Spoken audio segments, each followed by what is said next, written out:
শহরে আসেন কেন্দ্রীয় মন্ত্রী ভূপেন্দ্র যাদব।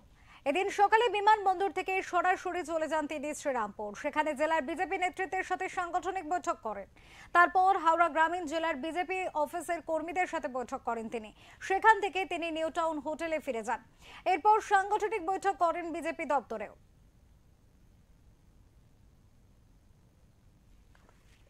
बिहार में एसआईआर होने के बाद आज पहला चरण का पहला चुनाव।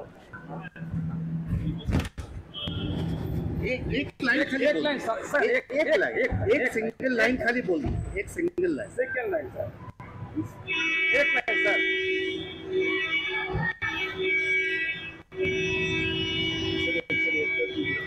देखो ठीक है शुरू करिए।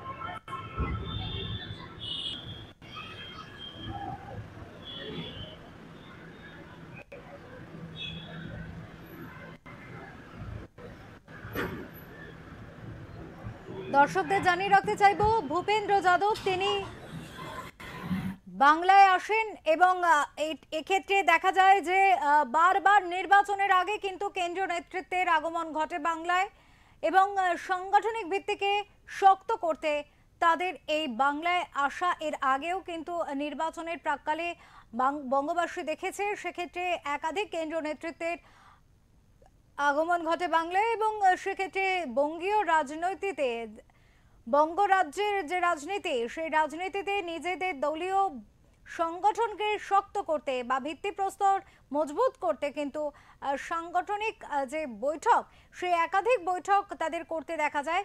এক্ষেত্রেও হয়তো তার অন্যথা নয়, শুরু হয়ে গিয়েছে রাজনৈতিক নির্বাচনের দামামা, প্রায় বেজে গিয়েছে।